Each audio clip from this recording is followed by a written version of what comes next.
Friends, ఈ video మీకు నచ్చినట్లయితే లైక్ చేయండి, షేర్ చేయండి, కామెంట్ చేయండి.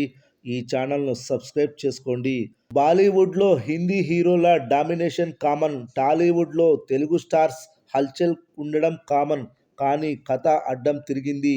హిందీలో రికార్డులన్నీ తెలుగు హీరోలవే. వాళ్ళ ఏరియాలో ఎక్కువ వసూళ్లు రాబట్టిన సినిమాలు మనదైతే ఆ కిక్కే వేరు.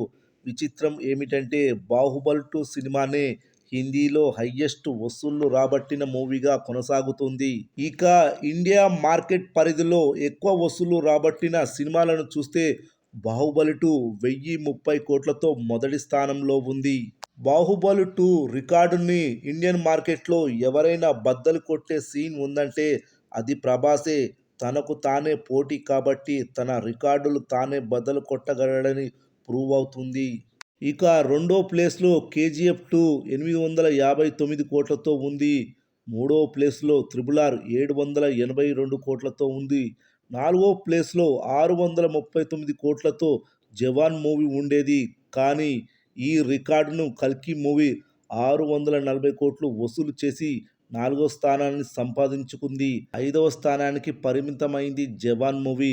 నెంబర్ 1, నెంబర్ 2, నెంబర్ 3, నెంబర్ 4 వరకు అన్ని సౌత్ సినిమాలే. కేజీఎఫ్ 2 తప్పితే 3 తెలుగు సినిమాలే ఉన్నాయి.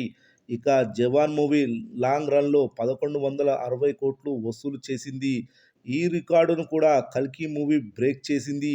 ఈ ఏడాది అన్ని భాషలలో సినిమాలు కలిపి ఇండియాలో నెంబర్ 1 కలెక్షన్స్ వసూలు చేసిన సినిమాగా కల్కి మూవీ నిలిచింది. అంతేకాకుండా నేపాల్లో ఏకంగా బాహుబలి 2 మూవీ రికార్డు కలెక్షన్స్ను కల్కి మూవీ బ్రేక్ చేసింది. నార్త్ అమెరికాలో అత్యధిక కలెక్షన్స్ వసూలు చేసిన రెండవ సినిమాగా కల్కి నిలిచింది. మొదటి స్థానంలో బాహుబలి 2 సినిమా ఉంది. ఇక ఈ సినిమా కలెక్షన్ల విషయానికి వస్తే 43వ రోజు 12 లక్షల షేర్ వసూలు చేసింది. 43 రోజుల మొత్తం కలెక్షన్స్ వచ్చేసి 1190 కోట్ల గ్రాస్, 638 కోట్ల షేర్ వసూలు చేసింది కల్కి మూవీ.